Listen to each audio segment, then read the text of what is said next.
Bonjour, bienvenue dans Tueur en série. Aujourd'hui, on parle de nouveautés avec un grand focus sur la sortie de la dernière saison de The Last Kingdom, qui est une série initialement créée par la BBC, mais rachetée puis produite par Netflix. Donc, on craint le pire. J'évoquerai aussi Le Jeune Wallander, où côté provocation woke, on est vraiment servi. Là, on nous prend vraiment pour des abrutis. Je finirai sur Inventing Anna, donc que des nouveautés. Allez, téléportation, Monsieur Spock. The Last Kingdom, c'est une adaptation des romans historiques, les histoires saxonnes de Bernard Cornwell. C'est un peu comme Nos Rois Maudits de Maurice Druon. Enfin, série historique, il faut le dire vite, les Vikings sont fringués à la Mad Max, tout en cuir noir. Autre bizarrerie, l'armée du roi n'a pas d'oriflamme. Uhtred, le héros, porte l'épée à la japonaise dans le dos. Je ne suis pas un spécialiste, mais il me semble qu'à cette époque, on portait l'épée à la ceinture.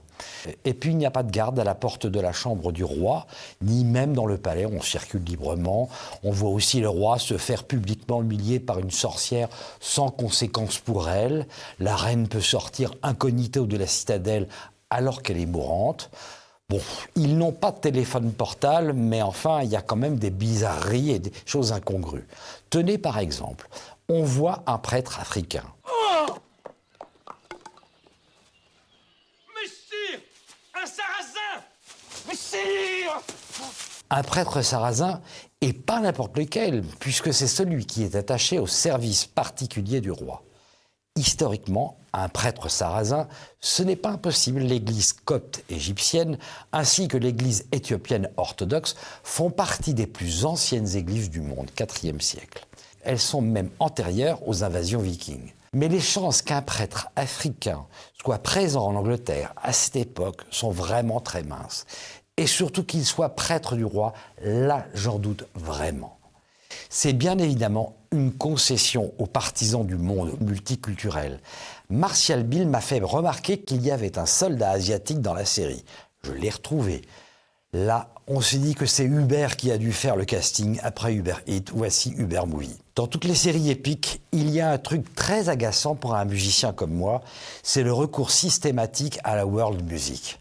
D'ailleurs, j'en profite pour vous dire que si vous aimez les musiques que je fais pour TV Liberté, dans les génériques ou les pubs, je vais bientôt les mettre en version longue, intégrale, à votre disposition librement et gratuitement. En attendant, je vous mets le morceau intégral du générique à la fin de l'émission. Dites-moi si ça vous intéresse dans les commentaires. Je ferme la parenthèse. La world music, c'est des gémissements orientaux sur un fond musical dramatique. Cela donne ça.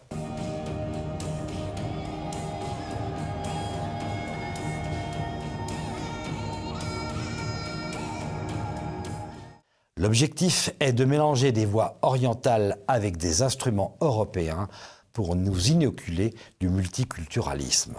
La world music repose toujours sur les mêmes ficelles et c'est pas très compliqué. Pour vous le prouver, j'ai fait cela en 15 minutes. Bienvenue dans mon petit studio son où je fais les musiques de TVL. Je vous le montre. Pour faire une musique Netflix, il faut bien entendu une batterie qu'on double avec une percussion, des percussions orientales et maintenant un violon action et bien entendu la voix gémiarde.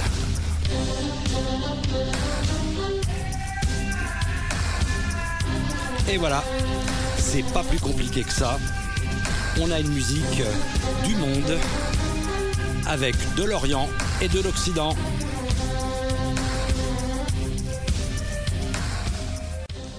Comme dans Viking, marteau de Thor et crucifix sont tous deux présents et ont du mal à cohabiter. La conversion difficile des Vikings est au cœur de la série, mais à l'inverse de Viking, ici, la série n'est pas antichrétienne. Il y a des bons et des méchants des deux côtés. Ça nous change de la tentative de culpabilisation à sens unique des chrétiens européens. C'est déjà un bon point. Ce n'est pas la seule différence avec Viking. Avec The Last Kingdom, on est dans une série à petit budget. Les acteurs portent toujours les mêmes fringues, les décors sont, comme disent les Anglais, cheap comme les Rois Maudits en 1972, sauf que c'est sans la puissance du texte de Maurice Druon. Les vues 3D font un peu pitié. The Last Kingdom se rattrape sur les paysages avec de très belles images d'Islande, dans le premier épisode, pardon. Et puis, les scènes se déroulant en Angleterre ont été tournées en partie en Hongrie, dans les studios Korda, mais aussi au Pays de Galles. Et les vues sont très très belles aussi.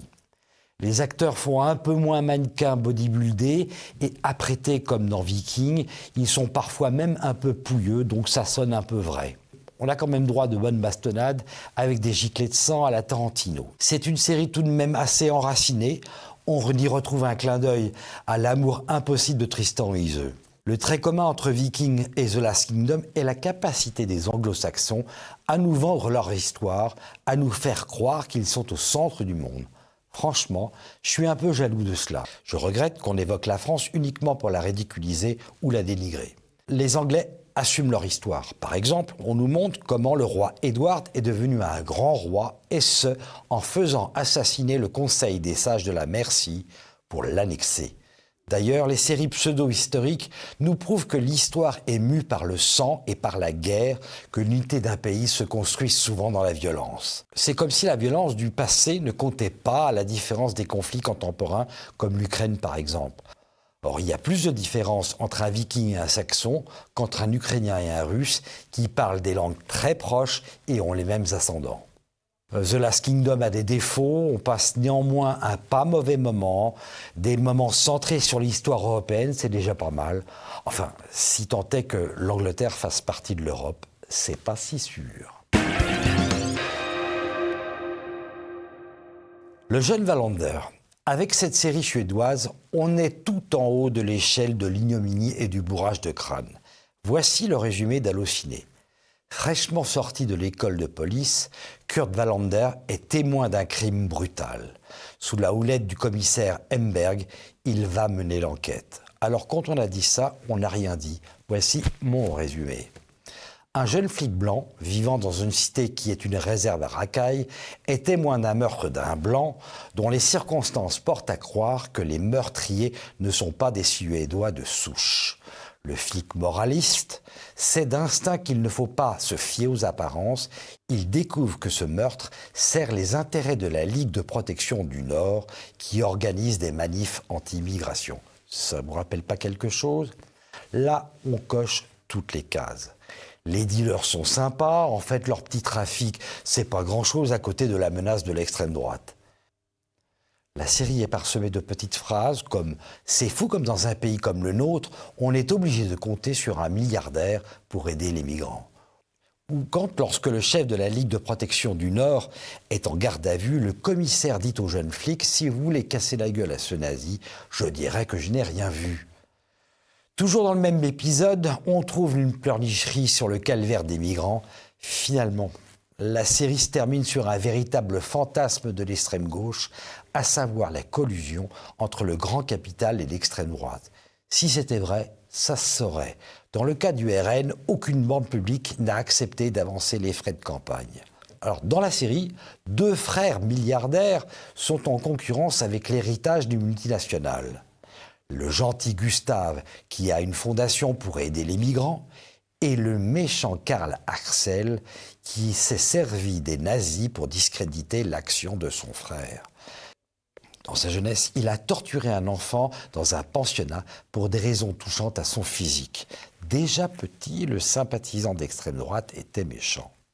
Et d'ailleurs, il est d'extrême droite parce qu'il est malade psychiatriquement. C'est pas cousu de fil blanc tout ça. Bon, ne regardez pas le jeune Wallander, vous allez vous faire du mal. Inventing Anna. C'est une série qui cartonne sur Netflix, donc j'ai voulu la voir pour vous en parler. Je ne vais rien dévoiler, spoiler comme on dit maintenant, pour ceux qui seraient tentés de la voir. C'est une histoire vraie qui raconte comment Anna Sorokin a réussi à arnaquer de grands financiers. L'actrice est un clone du véritable personnage. Anna est une légende sur Instagram.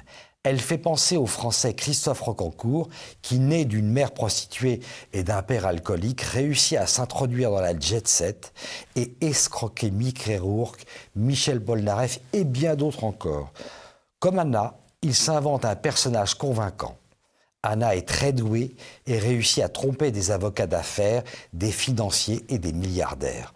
L'argent est destiné à une bonne cause, même s'il y a un peu d'enrichissement personnel. C'est une bonne série, évidemment, comme on est en Amérique, on retrouve les travers des Américains. Par exemple, ils confondent le fric et l'élégance. La jet-set est puante et prétentieuse et s'éclate à Ibiza, The Place to Be.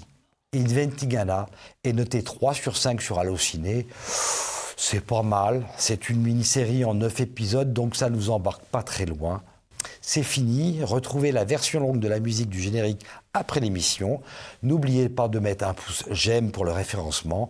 Dans 15 jours, vous retrouverez Christopher. À bientôt.